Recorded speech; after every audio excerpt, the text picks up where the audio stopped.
What's going on, guys? Junior's Fishing Company with a game changer jig today. I've been thinking about this jig for a really long time. I'm not quite finished trimming it. I've got a little bit more detail to kind of trim out, but this is a spawn fly fish 1/8 ounce articulated jig head.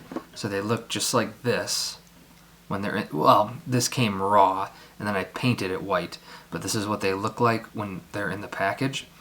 Awesome jig heads. So they're obviously meant to just put a hook on the back, and so I went back and forth between hooks, and I ended up going with a Kona number 2, size 2, because the size 6 was just a little bit of a thinner, shorter hook. I didn't want this bait to be like 6 inches. This ended up being about 4.5. But this was just a little bit of a sturdier hook, so I went with the number 2. This is a XSS Kona streamer hook. There's 2 10mm articulated shanks on here and a 15. I've just got these packs of the multi ones. They're the articulated fish spine ones. I mean, these are literally for game changers. There's a picture of a game changer on it, so that's what I'm assuming it is. The tail of this, I wanted just a little bright hot spot of a tail, so I went with, I've just got some Arctic Fox tail in chartreuse. I went back and forth quite a bit about what length of shank to use, how many to use. I almost ended up adding another 15 on here, but it was just going to get a little bit too long. I wanted this to be a smaller bait. The articulation wire that I used was Senyo's Intruder, and to finish it off, I used 7mm ice. I just ordered some 8.5mm. I would have preferred a little bit of a bigger eye, but 10mm was just going to be too big, and so I didn't want to wait for those 8.5 to get here. But the game changer, I mean, the game changers are everywhere, and I mean, they're really popular to tie, they're really popular to throw. I've tied a couple for my 8-weight, but I wanted to cast one, and so I went with the 1/8 ounce because it's going to be a little bit lighter. It's going to be a slower sink rate, but it's going to be far enough where I'm going to be able to make good distance casts. I went with the red thread, little bit of a gill collar, and then you can just see some of the red that sticks through there. When you trim it, it's up to you. I've tied a couple where I've left kind of the gaps a little bit longer, the chenille, and so it kind of covers those up. There's 1,000 ways to skin a cat, right? So, plain chocolate, game changer, 1/8 ounce, spawn fly fish, articulated jig head. That's a mouthful. It's tied up. Alright, so I've got my first 10mm shank in here. I've just got 210 denier red in danvilles. I would prefer to use 140, but I just don't have 140 red. And I don't want to use 70. I just think 70 is not really going to cut it. So I'm going to have to really be careful with having too much bulk from my thread, because these 10mm are tiny. So I've got just a couple little stacks of this chartreuse Arctic Fox, and I'm just going to put in a little bit at a time, because again, with this small shank, I would rather just put it in a little bit at a time. I'm going to cord up my thread just a little bit at a time. That way I can always add more. I don't want to just add a giant clump of this and have it be too bulky, like on top. I'm going to kind of rotate this around. So I put that first stack down. I'm just going to use my finger to kind of get that 180 around, and I can always add more.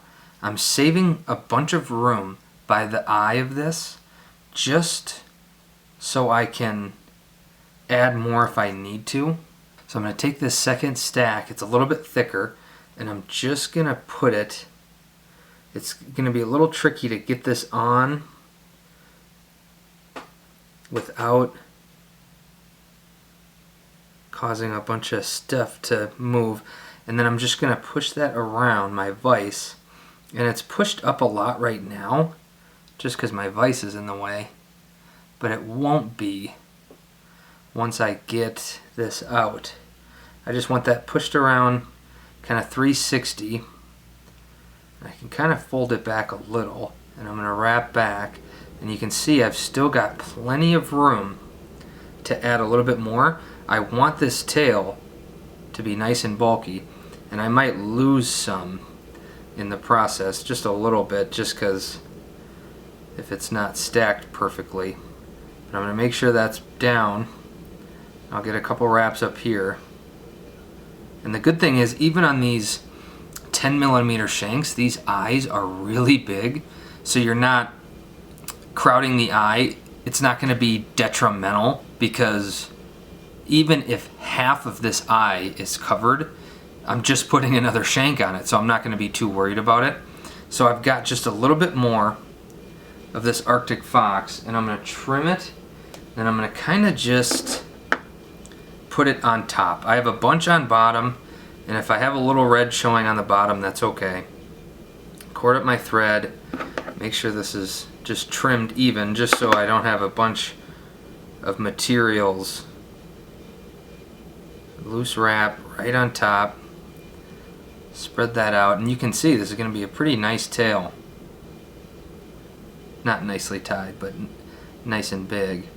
And I'll just get a couple solid wraps on there, and I'm going to get a whip finish, and we'll move on to the next one.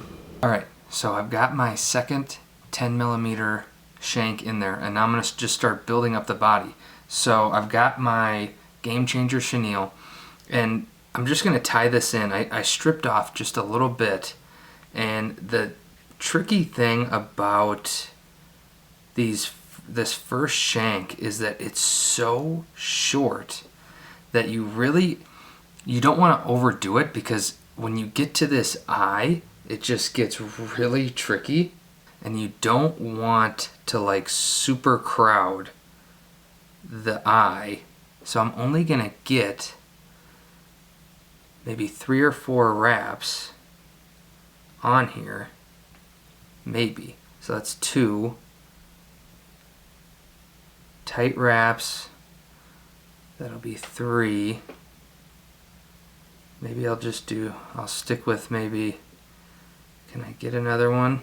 No, I'll just stick with 3. And I'm just gonna kind of fold some of that back and get a couple good wraps.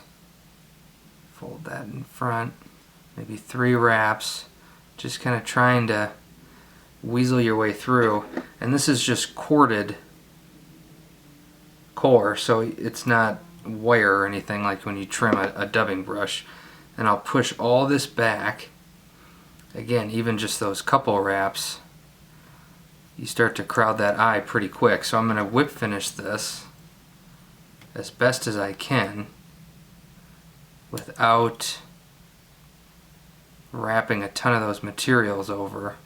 Just a couple, and then I'll put down a little bit of super glue just to hold all that thread in so it doesn't slip off. So 15mm here, I'm going to do the exact same thing. I mean, most people know what a Game Changer is. I mean, they're pretty popular these days, and I haven't tied a ton, but this 15mm is going to be a little bit easier. So I don't know how many wraps. Again, I think I got 3 or 4 on that one. I just want to go as far back as my vise will let me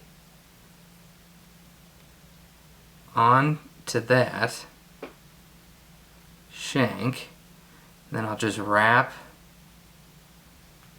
around till I get close to the eye. Again, I don't want to crowd it. I don't need 15 wraps on each of these. This isn't going to be some giant musky Game Changer.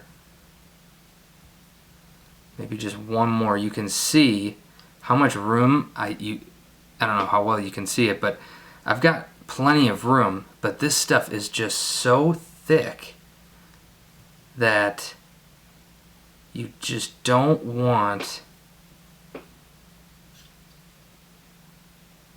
to overcrowd. And if anything, this red thread will kind of show. That's why I'm using the red thread. So just a few wraps, trim that off, same thing, push it back, get all that pushed down, And I've got plenty of room to do my whip finish, and we'll do the next one.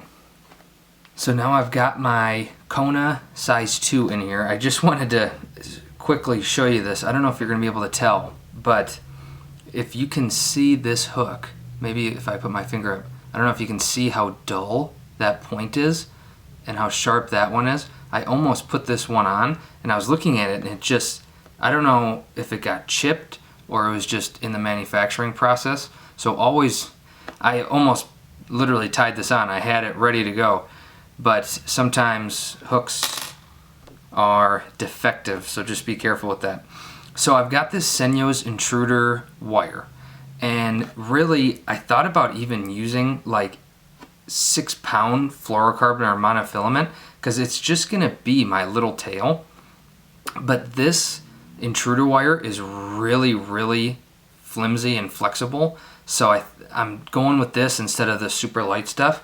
But I'm not like super concerned about like mashing this thing down, because all it's doing is holding on to just a couple little things. So I'm just gonna bring this down so I know when I put it up where it's gonna go. So I'm gonna go a little bit farther down, kind of into the bend, because I want that to be as straight as it can be. So I want it to go straight off, and that's where I brought my thread to. That's about where I thought I was gonna go. So I really just feed this thing on, just push it through there, and I'm gonna bring it up, and then I just wanna make sure that it's gonna kind of ride how I want it. I want it just to ride right back there. I'm not gonna push up too much. I'm gonna leave a little bit of a gap, and then just do a light wrap or two just to kind of see if that's where you're going to want it.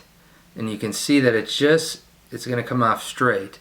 So what I'll do is I'll come here, and I want it to actually be on the camera side, because I wrapped down more on my side, and I'll come down a little bit just to make sure that that's gonna be where I want. You can kind of just pull up, but that looks pretty good to me. So I'll come back, maybe I'll do 1 or 2 more just to cinch it down, and then I'll just come back up to where my wire started. And you do have to be kind of careful with this stuff because it is wire. So I'm gonna take, like, I've got these old scissors that I usually cut UTC wire with, and I'll just hack away at that, because it's like almost like cable. It's like wired metal, and so it'll fray when you cut it, and then you just got to wrap over it carefully. You could put some super glue down or whatever you want, but I'll just be careful. A couple loose wraps over there, and then I'm going to come back down, and I'm just going to get my chenille ready again. Come about right there. I've got it stripped and ready to go. I've probably got 7 or 8 inches left on this, and I think that's going to be enough. I hope that's going to be enough. I'm going to wrap that down right to where my Shanks goes to. Couple tight wraps there. Then I'm just going to bring this all the way up. I'm not worried about this bump right here, so I'm just going to go all the way down as far back as I can. I don't really want to push that intruder wire too much with this, and I'll just do touching wraps all the way up. So the hook's covered. I'm going to take my 1/8 ounce Spawn jig head. I'm going to put it on there, and I'll just flip this back. It's a little bit thinner than that hook, so I might have to adjust my vise a little bit. And then I can get ready. Make sure that that's going to stay where I want it. And now I'll just take my 210, and this is kind of the end of it. I'm going to get this chenille wrapped down, and we'll see you up at the head. Alright, so all the chenille's down, ready to go. I put a nice big collar here because that's where I'm going to put my eyes. This is a round head jig, so I'm not going to be able to put my eyes directly in the front, which is fine, it's not a big deal. You can trim this however you want. I've seen guys do like a carrot shape where it's really thick up front and super thin at the back. You honestly probably could get away with, I mean, this whole articulation is what makes it move. It's not necessarily going to be the material. So you could trim this however you want. I've got a couple pair of scissors. I've seen guys do this online with like a hair trimmer or something like that. I'm gonna give this a try. Trimming can take as long as tying the whole fly, so I'm gonna fast forward through everything that I do. I could add some permanent marker here. You could add black or yellow or whatever you want. I'm just gonna keep it white because I've got this chartreuse kind of hotspot tail. But I'm gonna trim this thing up and we will put some eyes on it.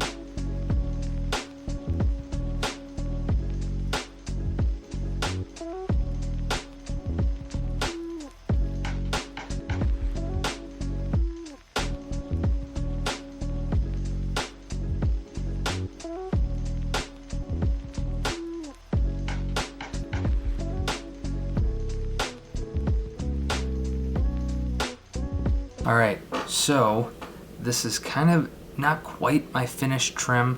I'm still not sure what I wanted to do. I wanted a bit of a thicker head, not only because a fish's head is typically one of the thickest parts, but because I didn't want it to be too thin because of this weight. So I think I might trim down this middle body a little bit more, but really it's a thinner bait, and what I tried to kind of get was kind of a more wide side and a thinner top. I kind of thought about doing a more of a rounded, but I mean, I was going back and forth, and you know, unfortunately this isn't like a bad haircut where you can just wait for it to grow back, but this will just dance in the water. I've tied a couple game changers for my 8 weight, and they are just phenomenal in the water, and I'm anxious to see what it looks like on a weighted jig when it's going down vertically up and down. I mean, I'll probably end up retrieving this really slowly, but who knows. This bait ended up being about 4.5 inches, which is right about where I wanted it, and I'm definitely not done trimming it up. It's unbelievable how messy it gets when you really start trimming these things down. Plain chocolate, game changer, jig on a spawn fly fish shank jig. I've been thinking about this jig for a couple months, and it's been sitting on my fishing bench, and I just look at it every couple days and I think, I gotta do it. Like and subscribe, drop a comment below. It's September, so this is gonna be one of the last jig videos I put out. I'm going to do the big transition into winter stuff. I've got a lot of things that I'm tinkering around with in my head for the winter, so I'm kind of excited to switch things up. It's this time of year that I get a little sick of tying jigs and deer hair and all that stuff, so it was nice to switch things up here too. But Junior's Fishing Company, we'll see you on the next one.